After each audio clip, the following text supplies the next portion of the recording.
Hello, welcome back to episode 2 of this wall cabinet behind me.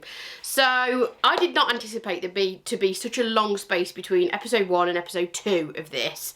I'm hoping there's only going to be 3 episodes. Any more than that and it'll just get silly. Basically the reason is because I was a little bit stuck on what to do. I had a few ideas but I wasn't 100% sure on the direction that I wanted to go with it. So I actually asked my followers on social media, did a little poll and asked people what they'd like techniques wise they'd like to see me do on this cupboard, and the overwhelming response was paper napkin decoupage. So that is what I'm going to be doing on this, and then that kind of got me into where I need to go with it next. So before we can get onto the paper napkin decoupage, obviously we're going to put some colour on it, get some paint on it. I'm going to be using Terra Clay Paint because I've not decoupaged over that yet and I want to see how it looks, how it works. So you can see how that goes as well. Might be a total flop, might be a total hit. So we're going to go a little bit rustic, add a little bit of texture in there and hope for the best.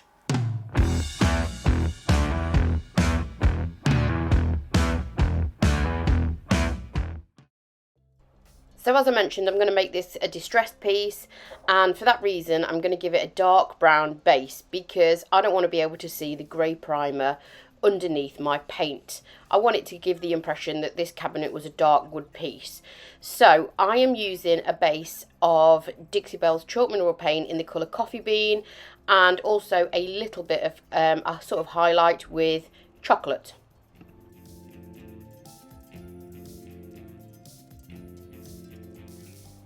I am not being precious on the application of this. I just want to make sure that the base is covered, and I'm not going to be able to see that grey primer underneath my distressed paint. So I am essentially just whacking it on. If you do want to distress Terra and you don't want to see the wood underneath your paint, what you need to do is give it a base coat. If you use chalk mineral paint or silk mineral paint, that is absolutely fine to just paint on, act as a base, and away you go. If you want to use Terra as a base coat, that does need to be sealed before you add any additional coats of Terra over the top. And that's because Terra is really easily reactivated with water. So if you are starting to distress those Terra layers back, you will actually take it back to the bare wood quite easily. Whereas chalk mineral paint and silk hold a little bit more resistance and act as a really good base. The first colour that I'm going to layer over the top of my dry chalk mineral paint base is called Wheat. This is a Terra Clay Paint colour and it's a sort of soft muted yellow, as you can see. And I'm not talking to myself, I am actually recording live at the same time as recording on my camera. So I'm just going to place that yellow in certain areas. Again, I'm not being precious about straight lines or keeping it neat and tidy. I'm basically just starting to layer up some colours. The reason I've chosen this colour is because the decoupage paper that I have chosen for the panel does have little elements of yellow in it. So I thought it might be nice just to see hints of that underneath the paint.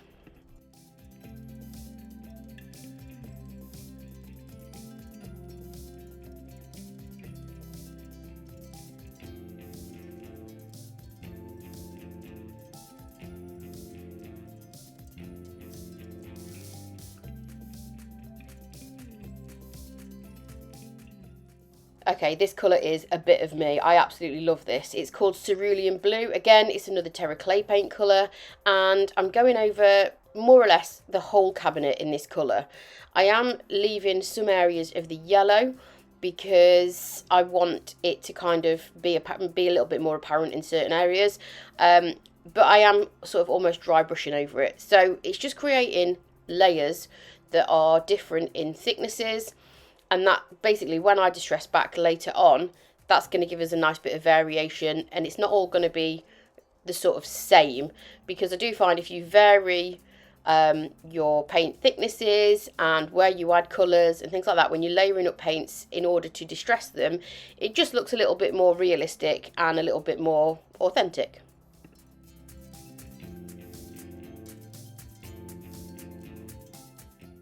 My third and final colour that I'm going to be using, again from the Terra Clay Paint range, is called Blue Moon.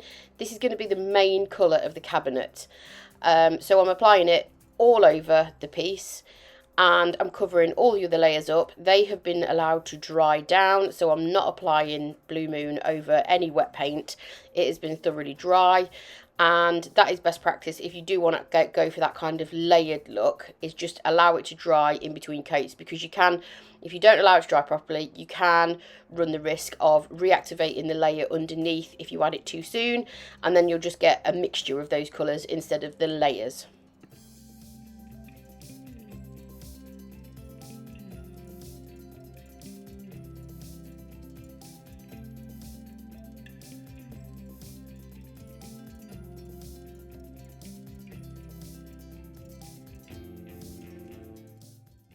I did apply 2 coats of Blue Moon just to make sure that I had full coverage of that blue, just because it is going to be the main colour of this cabinet.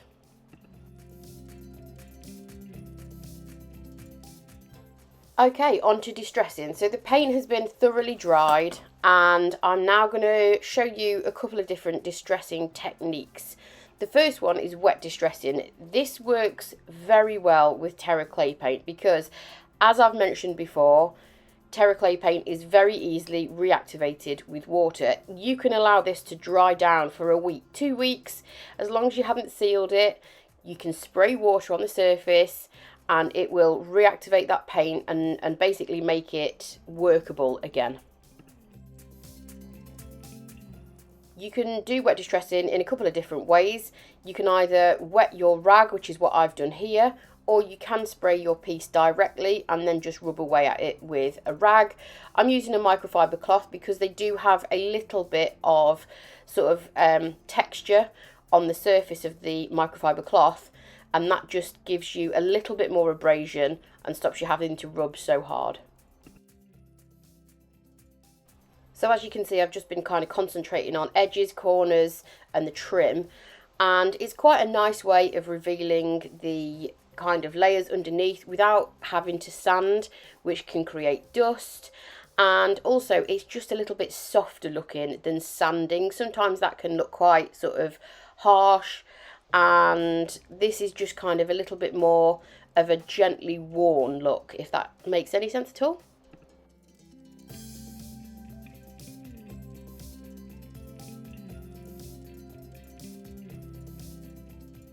One thing I always do when I am distressing is, as well as distressing the actual drawer itself, I take that out once it's done, and then I will distress where the actual drawer fits into the main body of the piece, like I'm doing now.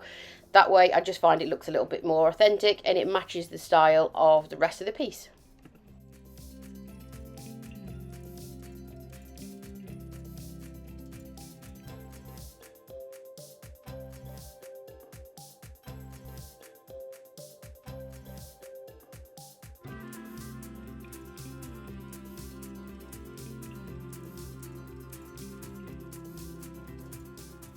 So as you can see, I am just slowly working my way around the piece and using my microfibre cloth. You might have to turn your microfibre cloth around so you get a clean piece of the cloth, but the good thing about this is you can just throw that cloth in the wash and you can reuse it. The paint will come right out.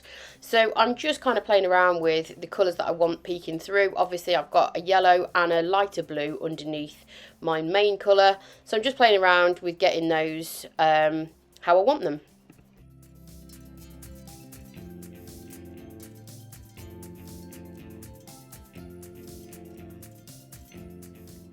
And don't fear if you go too far with your distressing. So this top left corner, it wasn't doing it for me. I went a little bit too heavy on the old distressing. If that happens, all you need to do is get your original colour, which in my case is Blue Moon. Get a relatively dry brush, a tiny amount of paint, and just start adding the paint back over the top. And that way you'll get a nice sort of effect anyway. Or you can cover it up and then try your distress technique again, but don't worry if you go too far because it's super easily rectified.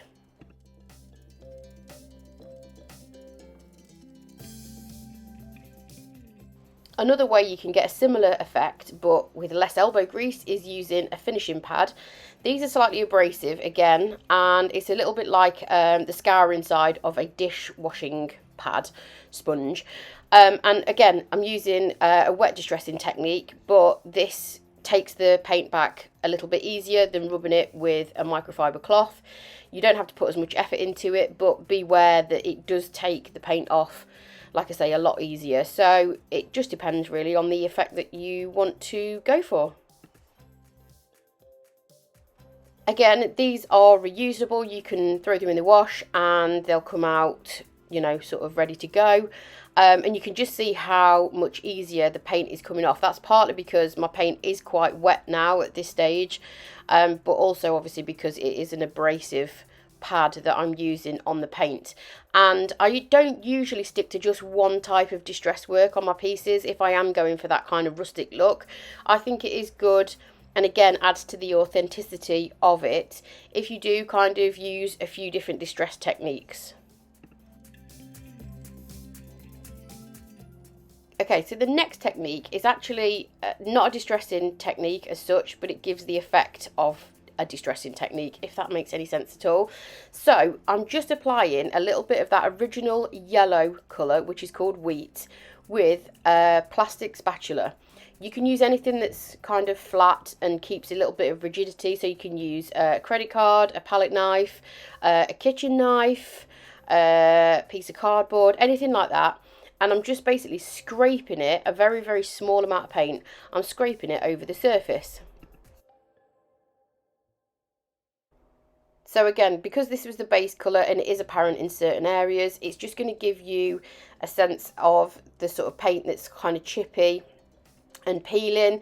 Again, it's a personal preference whether you like distressed furniture or not, but this is just another way that you can add a little bit of character if you wanted to. Again, it's super easy to rectify if you do go a little bit heavy-handed with this. You can either just rub the paint away when it's still wet, or if it's dried and you change your mind, you can just paint right over it with your original colour, which in my case is the blue.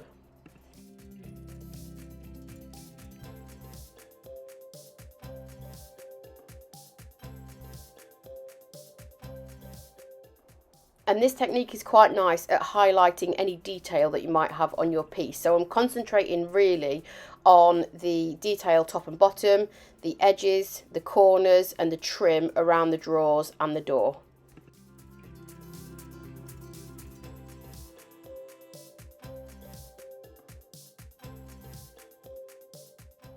And last but not least, we have the good old-fashioned sandpaper method. So I have covered a few different methods of distressing on here, and they can all work together, or you can do them individually. I'm just using a very soft grit paper on here, and I'm just knocking down some of that yellow. So this has dried down overnight, and it's given me a better idea of how it's kind of going to look. So I'm just softening up the yellow a little bit, and just giving it a general once over with this sanding pad.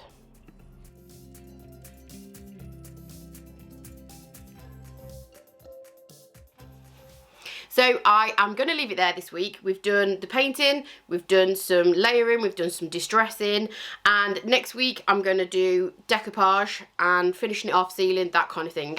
So make sure you subscribe to my channel. Feels very weird ending a video without a finished piece behind me. Let me know if you're liking the series. Make sure you subscribe to the channel, and thank you for watching.